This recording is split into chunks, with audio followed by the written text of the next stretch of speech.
প্রাণপ্রিয় শিক্ষার্থীরা, যে আজকে যে রেজাল্ট দিয়েছে তোমাদের এই উসিলায় অনেকের মন খারাপ হয়ে যাচ্ছে, অনেকে অনেক বেশি খুশি হচ্ছে। সো দিন শেষে আমি একটা কথাই বলবো, জীবনে কোনো কিছু নিয়ে অনেক বেশি হতাশ হবা না।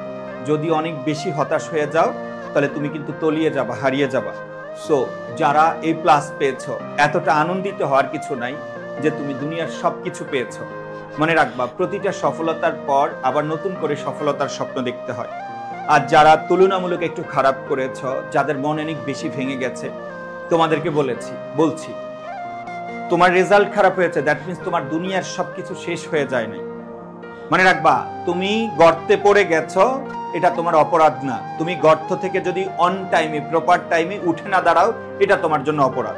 আমি আবারও বলছি, যারা খারাপ করেছো, এতটা হতাশ হবা না, এতটা মন খারাপ করবা না যে এইখান থেকে তোমার জীবন শেষ হয়ে গেছে। মনে রাখবা, ব্যর্থতার আসে না এরকম কোনো মানুষ নাই জীবনে। যারা দুনিয়াতে অনেক বেশি সফল, যারা দুনিয়াতে অনেক বেশি আজকে তোমার চোখের মণি, তাদের প্রত্যেকের জীবনে অনেক বেশি ব্যর্থতা আছে। সো তোমরা যারা রেজাল্ট খারাপ হয়েছে, ব্যর্থ মনে হচ্ছে, তোমাকে দিয়ে কিছু হবে না, এই তোমাকে বলছি, তুমি সব ভুলে যাও। বহু মানুষ একদম গর্তের কিনারা থেকে এসে এমন ভাবে সফল হয়েছে যে আশেপাশের মানুষ অবাক হয়ে গেছে। সো তুমি যদি এই রেজাল্টের কারণে অনেক বেশি মন খারাপ করো, তো কি লাভ হবে? তুমি আর দাঁড়াতে পারবা না। এখন অনেকে এইরকম থাকবে তোমাদের মধ্যে যে ভাই, আমার রেজাল্টটা একদম খারাপ, আমি তো ঢাকা বিশ্ববিদ্যালয়ে ভর্তি পরীক্ষা দিতে পারবো না। ভাই, তুমি ঢাকা বিশ্ববিদ্যালয়ে ভর্তি পরীক্ষা দিতে পারো না, ঠিক আছে, এটা মেনে নাও।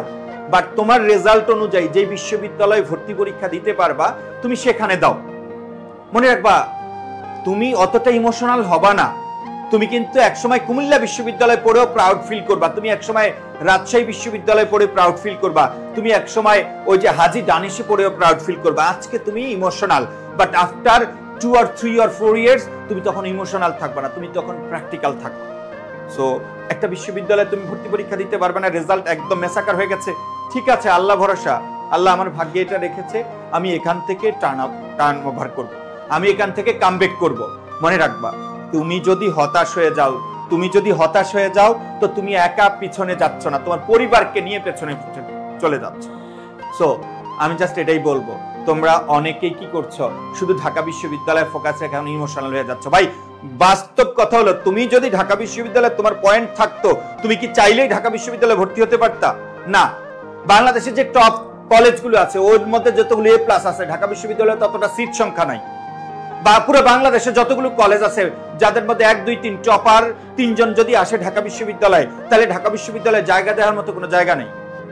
সো তুমি ইমোশনাল না হয়ে বাস্তব ধর্মী চিন্তা করো। তোমার রেজাল্ট অনেক খারাপ হয়েছে, মেনে নাও এই রেজাল্ট তোমার অনেক খারাপ হয়েছে, এখানে জেদ হিসেবে কাজ করাও, আমি এই রেজাল্ট দিয়ে পাবলিকিয়ান হব। আর যাদের রেজাল্ট ভালো হয়েছে, এতটা আনন্দিত, এতটা উদ্বেলিত হওয়ার কিছু নাই যে তুমি একদম সফল হয়ে গেছো, জান্নাতি হয়ে গেছো, এরকম কিছু ভাবার কিছু নাই। কারণ তোমার সামনে আরো কঠিন পথ। তোমার রেজাল্ট ভালো হয়েছে, দ্যাট মিন্স তুমি এমনিতে ইউনিভার্সিটিতে চান্স পেয়ে যাবা, এটা কিন্তু এত সহজ না ভাই। তোমাকে আরো বেশি পরিশ্রম করতে হবে। তুমি যদি এখন সফল না হও, তুমি যদি এখন চান্স না পাও, তাহলে মানুষ বলবে তুমি এই রেজাল্ট নকল করেছো। সো প্রাণপ্রিয় শিক্ষার্থীরা, সবাই একটু প্র্যাকটিক্যালি চিন্তা ভাবনা করো, তোমাকে সফল হতে হবে, তোমার এই রেজাল্ট নিয়ে তোমাকে সফল হতে হবে, এই রেজাল্ট নিয়ে তোমার মানুষকে দেখিয়ে দিতে হবে। সো শুধু ঢাকা বিশ্ববিদ্যালয় কেন্দ্রিক না হয়ে, শুধু ঢাকা বিশ্ববিদ্যালয়কে ফোকাস না দিয়ে আদার্স ইউনিভার্সিটিগুলোতে ফোকাস দাও। বাংলাদেশে এডুকেশন একমাত্র প্রতিষ্ঠান যেখানে অন্যান্য প্রতিষ্ঠান সবাই শুধু ইমোশনাল গেম খেলে ঢাকা বিশ্ববিদ্যালয়ে ফোকাস দিয়ে যাচ্ছে, বাট আমরা আদার্স ইউনিভার্সিটিগুলোতে ফোকাস দিচ্ছি। সো তুমি তোমার যোগ্যতা অনুযায়ী যে কোনো একটা বিশ্ববিদ্যালয় কি করো, নিয়ে নাও। মনে রাখবা, ভয় পেও না, ভয় পেলে হেরে যাবা। তুমি সাহস নিয়ে গিয়ে যাও, তুমি পারবা, তোমাকে পারতে হবে। তোমার রেজাল্ট অনুযায়ী তুমি যদি বান্দরবানে চলে যেতে হয়, ওখানে একটা পাবলিক বিশ্ববিদ্যালয় আছে, ওই পাবলিক বিশ্ববিদ্যালয়ে যদি পড়তে হয়, সে ফর এক্সাম্পল ওখানে গিয়ে পড়ো। তুমি একটা পাবলিকে পড়ো, আমার লাস্ট একটা অনুরোধ, তুমি একটা ভালো সাবজেক্টে পড়ো। যেই বিশ্ববিদ্যালয়ে পড়ো না কেন, তুমি একটা পাবলিকে পড়বা এবং ভালো সাবজেক্ট নিয়ে পড়বা, তুমি ভালো রেজাল্ট করো। যে কোনো পাবলিক বিশ্ববিদ্যালয় থেকে জীবনে তোমার সকল স্বপ্ন পূরণ করা সম্ভব হবে ইনশাআল্লাহ। সো প্রাণপ্রিয় শিক্ষার্থীরা, হতাশ হবা না। রেজাল্ট ভালো হয়েছে, আলহামদুলিল্লাহ বলো। রেজাল্ট খারাপ হয়েছে, আল্লাহর কাছে শুকরিয়া করে তুমি এই জায়গা থেকে পরিত্রাণ পাওয়ার চেষ্টা করো। সবাই ভালো থাকবা।